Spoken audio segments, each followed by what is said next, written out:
নমস্কার। আমি আবার এলাম আপনাদের কাছে। প্রথম কথাটা তো একদম কমন, স্বাস্থ্য বন্ধু হিসেবে। আর স্বাস্থ্য বন্ধু হিসেবে যে কথাটা বারবার বলি, বিজ্ঞানটা কোনো কিছু, আমি কি খাদ্যটা নিচ্ছি, তার যদি কম্পোজিশনটা আমি জানি, আর কোন অসুখে কোন কম্পোজিশনটা ক্ষতি করে, এই বিজ্ঞানটা যদি জানি, তাহলে আমি নিজেই কিন্তু নিজের বিচার করতে পারবো যে আমরা খাওয়া দাওয়া কি করব। আজকে আমি আসি চিকিৎসকদের অভিমত অনুযায়ী কিডনি, অর্থাৎ যাদের কিডনি সংক্রান্ত সমস্যা, ক্রিয়েটিনিন হাই, মাইক্রোঅ্যালবুমিন হাই, যেটা ডায়াবেটিক রোগীদের হয় বা অন্যান্য ক্ষেত্রে হতে পারে, তাহলে কিডনি রোগীদের খাদ্যাভ্যাস, অর্থাৎ তাদের কি কি খাওয়া উচিত, কি কি খাওয়া উচিত নয়, বিশেষত যারা আবার কিডনি পেশেন্ট, আবার এদিকে ডায়াবেটিসও আছে, তাহলে ডায়াবেটিসের জন্য খাবারটা ভাবতে হবে, কিডনি পেশেন্টের জন্য খাবারটা ভাবতে হবে। তাহলে আমরা আলোচনাতে আসি। আমি বলছিলাম আমাদের আলোচনা মানে আমি বিজ্ঞানটায় আসি, বিজ্ঞানটা আমি আপনাদের অবহিত করছি, যেটা আপনাদের সুবিধা হবে। বিজ্ঞানটা জানলেই নিজেই নিজের মতো করে সিদ্ধান্ত নিতে পারবেন কি খাবেন কি খাবেন না। এখন খাবার কথাই যখন হচ্ছে, তখন হচ্ছে যে বিভিন্ন খাবারে, কোনো খাবারে কার্বোহাইড্রেট বেশি, কোথাও ফ্যাট বেশি, কোথাও পটাশিয়াম বেশি, কোথাও ফসফরাস বেশি, এরকম আছে। এবার আমরা যে কথাটা আপনাদের বলছি যে কিডনি পেশেন্টদের কি কি কোন কোন কম্পোজিশন, অর্থাৎ কোনগুলো তার রেস্ট্রিক্টেড ডায়েট হবে, অর্থাৎ তাকে মিনিমাম খেতে হবে, যে খাবারগুলো থেকে অতিরিক্ত নেওয়া যাবে না। প্রথমে বলি হচ্ছে যে খাবার সহজে পাচ্য হবে, অর্থাৎ সহজে হজম হবে, 1 নম্বর সেই খাবার খেতে হবে। 2 নম্বর, যে খাবারে ফসফরাস কন্টেইনিং কম, অর্থাৎ যে খাবারের মধ্যে ফসফরাস কম থাকবে। 3 নম্বর, যে খাবারের মধ্যে পটাশিয়াম কম থাকবে।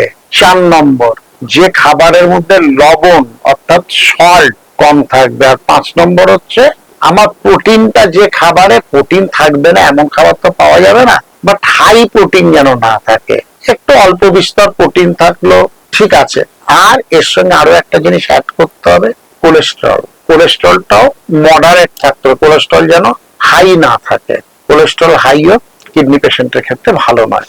এবার যেমন আমরা আসি খাবারের শুরুতেই বলি যে আমরা অনেকে খাই ব্ল্যাক গ্রেপস, অর্থাৎ কালো আঙুল খাচ্ছি, খেজুর খাচ্ছি, কিশমিশ খাচ্ছি, আমাদের নাকি শরীর খুব ভালো থাকবে। হ্যাঁ, এগুলোতে কি আছে না, হাই মানে খুব অ্যান্টি অক্সিডেন্ট, এগুলো আবার মানে খুব ভালো, আমার শরীরকে তাজা রাখবার জন্য ভীষণ ভালো। কিন্তু এই খেজুর কিশমিশ হাই লেভেল অফ পটাশিয়াম, আমার প্রথমেই তার আপনার তো বিজ্ঞানে আপনি মাথায় রেখেছেন যে পটাশিয়াম হাই লেভেল নেওয়া যাবে না। তাহলে আমরা কিন্তু খেজুর কিশমিশ কিডনি পেশেন্টে যাদের ক্রিয়েটিনিন এলিভেটেড ভ্যালু আছে তাদের ক্ষেত্রে একটু অ্যাভয়েড করতে হবে। আর কি কি তাহলে আমায় অ্যাভয়েড করতে হবে, ধরুন এই যে আমরা যে গোটা গমের আটার রুটি খাচ্ছি, গমের আটা একদম নয়, হোয়াইট ব্রেড নিন, তুলনামূলক বেটার। ওটা আবার এটা ঘটনা যে সুগারের সঙ্গে একটা কম্প্রোমাইজ হয়ে যায়। তারপর আর কি আছে, এই যে আমরা গরমকাল আসছে, এবার আপনারা খুব বেশি করে এগুলো খাবেন। একটা কথা মনে রাখবেন, যেগুলোই ডার্ক ব্ল্যাক অর্থাৎ কালো, কালো মানেই সেখানে কিছু কেমিক্যাল মেশায়।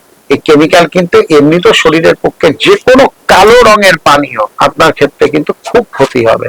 আর কি অ্যাভয়েড করবেন, আমরা খুব শরীর ভালো রাখবার জন্য খাই ব্রাউন রাইস, এই আমার সুগার হবে না, অ্যান্টি অক্সিডেন্ট ইত্যাদি ইত্যাদি, খুব ভালো ফাইবার আছে, এই জন্য খাই। ব্রাউন রাইসে high level of potassium, high level of phosphorus দুটোই আছে, সুতরাং ব্রাউন রাইস খাওয়া যাবে না। আর কি খাবেন না, কলা। কলায় কিন্তু হাই লেভেল অফ পটাশিয়াম আছে, মাথায় রাখবেন, কলা একদম খাবেন না। ফলের মধ্যে সবচেয়ে কম পটাশিয়াম আছে পাইনাপেল, অর্থাৎ আনারস। আনারসটা কিন্তু খুব ভালো, আপনি খুব কম লেভেলের পটাশিয়াম, আনারস ভালো, কিন্তু কলা কখনোই নয়।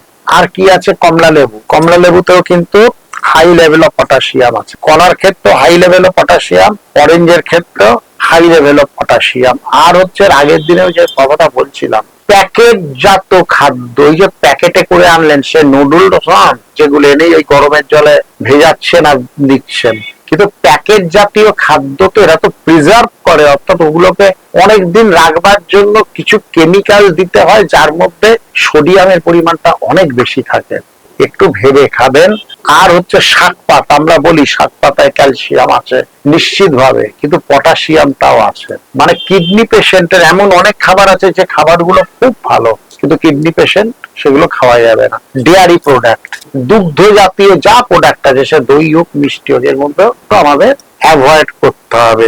এগুলো যা বললাম আপনাদের কাছে, এগুলোর বিজ্ঞান ভিত্তিক আলোচনা হলো। তবুও যখন আপনার ক্রিয়েটিনিন হাই আছে, পটাশিয়াম হাই আছে, অবশ্যই আপনার যিনি কনসালটেন্ট ডক্টর আছেন তার সঙ্গে আলোচনা করে নিন।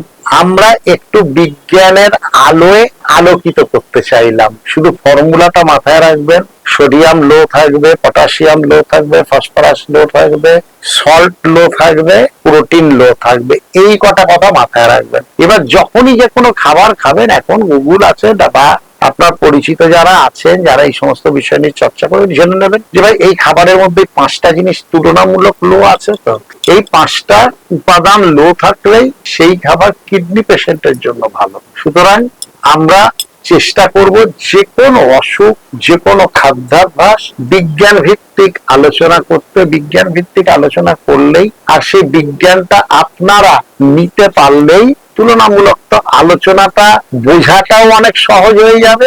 বোঝা মানে হচ্ছে সে পিঠের মধ্যে বোঝা নয়, বোঝা হচ্ছে আমাদের আন্ডারস্ট্যান্ডিং অনেক বেশি সোজা হয়ে যাবে।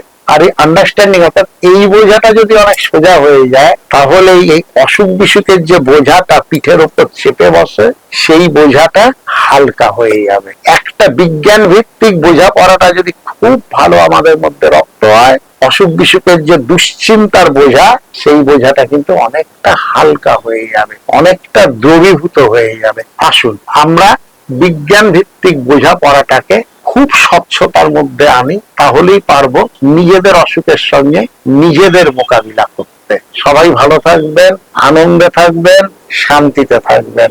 নমস্কার।